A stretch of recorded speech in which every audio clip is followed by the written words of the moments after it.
Like, you do think, right? No, I see it. Okay, because like I thought that with this one, but it was like different enough, but it's the same shape, you know what I'm saying? Especially like this whole panel and this panel and stuff. So like, do you think that that's a good move?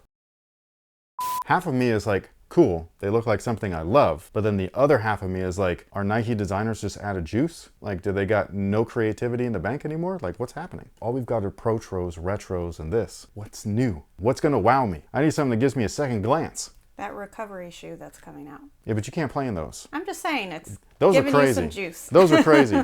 I really am interested in like checking those out. But I won't give like Nike full credit for that. Hyper Ice, that's their recovery system. They just integrated into shoes and they decided to do it smartly and do it with some Nikes. Could you imagine if that was with Adidas? Everybody would be like, ah.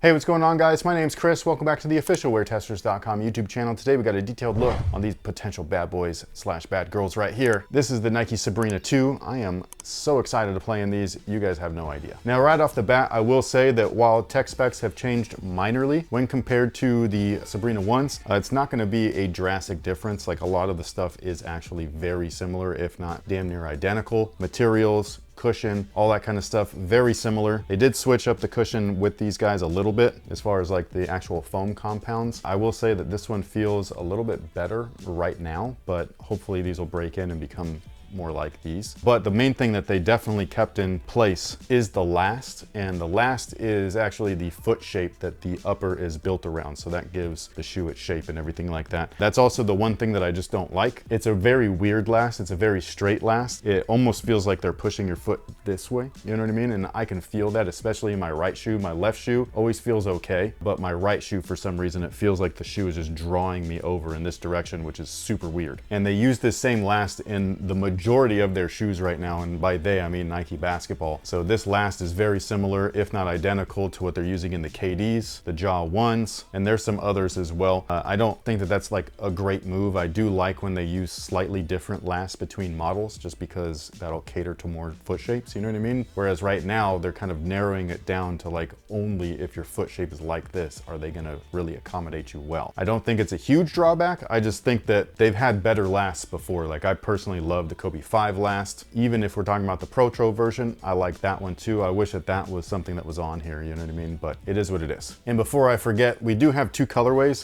This one right here was actually sent by the good folks over at Nike, believe it or not. Will we see more Kobe 5-like colorways on these? I'm not sure. I think so, but maybe not. I know that we had a couple of them in the Sabrina 1s that really did like point towards that. More specifically, it was like that Dark Knight colorway. I think that that one, first off, they looked amazing. And second off, they looked very similar to the Dark Knight Kobe 5s. So we'll see. Now, as far as traction is concerned on these guys, that's where things like already start to be fairly derivative, even though they're different altogether. Where their derivative is just the overall visuals. You can see that they're carrying that through line throughout the middle. I think that's good. I think it looks awesome. Not that it matters performance-wise, but I just like the consistency there where it's different but similar. So it's familiar, but you're getting something new. And what they've done here is they've replaced all of those weird lines with just simple herringbone. And on top of that, the material itself, or at least the thickness of the material, it feels like it's going to be solid indoors and outdoors. So I really dig that too. And then with different colorways, you're going to get different makeup. So obviously this one right here, the purple, is a translucent rubber, whereas this, I don't know what color this is, like a blue, but these ones are solid rubber and stuff like that. So if I were to pick one, I'd go with this one indoors, and then I would go with this one outdoors. Now, the cushion on these guys, very similar to the originals. So we've got a 4-foot Zoom Air unit, not a Zoom Turbo unit. So that is where this is definitely different when you're comparing it to, say, the Kobe 5 Protro. But if you wanted a visual, this is the style of Zoom Air unit that's inside the shoe. It's inside the 4-foot, and it's implemented just like this. Now, the cushion itself, they say on the Nike website, which is very odd, honestly, is it's their newest Cushlon foam. So which Cushlon is that? I believe it's 3.0. That is the newest version, unless there's a new one that I don't know about, but I'm pretty sure it's 3.0. And it feels a little bit stiffer, but it's not like anything crazy. I'm pretty sure that these will break in. I just know that from the first try on and kind of like moving around, stepping comfort, all that stuff, the original version was slightly more bouncy feeling right from the get-go. These also might be a dual density setup, so this could be a EVA carrier and then Cushlon 3.0 inside, and that would be very similar to the Luka 3s, so that has that kind of setup. But again, the 4-foot zoom air unit, identical setup, identical situation, so at least at that aspect they should be solid. The materials are also very similar to the original, but they're designed in a different way. I think that these look really cool. Again, they look like the Kobe 5, so that is messing with my mind a little bit, but not in a sense that like I truly think it's a bad thing. It's just one of those things where it's like I feel like I got a fresh pair. Oh, happy day.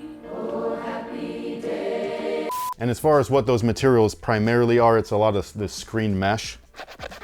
It's breathable, it's really lightweight, it takes almost no time to break in. So all of those things I think is a huge bonus. Yes, I love leathers and things like that, but they're not gonna be on this, and I think that's okay as long as the shoe performs well. The original shoe performed great. It didn't have any leather on it either. So I'm got really high expectations with these. One of the coolest additions though is something that you see kind of underneath the screen mesh material. It's right here at the midfoot. I guess it's highlighted a little bit better on this blue one, but you see these like really thick dark blue lines. Those are actually attached to a couple of flaps. Those flaps are really f***ing awesome. I remember that they used those for the first time, at least to my knowledge or to my memory, on the Nike LeBron 9s, and those were lockdown wings right here at the ankle area. They've moved them down, they've increased their amount, so you have 4 of them instead of just 2, and those things basically act like lockdown fingers, so they're going to keep you right down on that midfoot area. That's the one thing that I will say was probably this thing's downside, is that when you're going at full speed and you change that direction real quick, even though there's fly wire cables under there, they weren't quite strong enough to really keep you on the footbed with all that soft material, and so there was a little bit of movement there, and that's where I think those 2 lockdown flaps are going to upgrade or update that feature. So again, what little changes that they have made I think make a better shoe. Is it enough change to make somebody be like, yeah, I really need these over the ones? That's up to you. If all of this sounds awesome, then obviously that's a yes. If all of this sounds like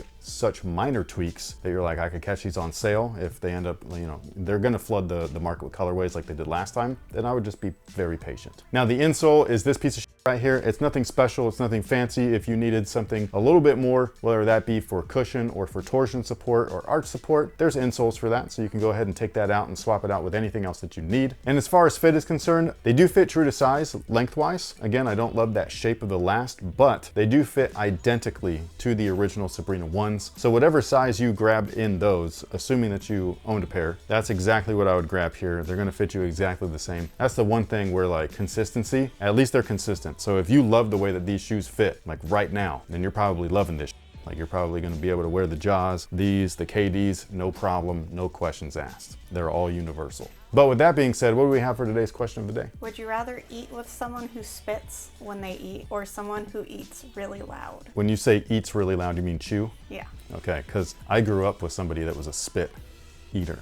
Like he just... Is it because he's talking? Yeah. And he doesn't close his mouth when he chews? And there's always like little you know what I mean? And or it gets stuck on his lip and then he laughs and it comes out and like, you know what I mean? But like he's like older than you, so and you're just a little kid, you can't say nothing, but you're just kind of like while you're trying to eat and stuff. So I grew up with that. It's not great. Chewing, I suppose, is a weird thing though that like does bother me, but at least one is sanitary, one is not. So I'd rather be annoyed with a sound than like constantly feel like I gotta, you know, Matumbo little food particles. And I'm telling you, it was pretty bad. Like if you're eating a sandwich, you can kind of like get it off, but like if you're eating something like spaghetti or something, that shit gets lost in the sauce. It's all bad, dude. It's just nasty. Can I just say real quick?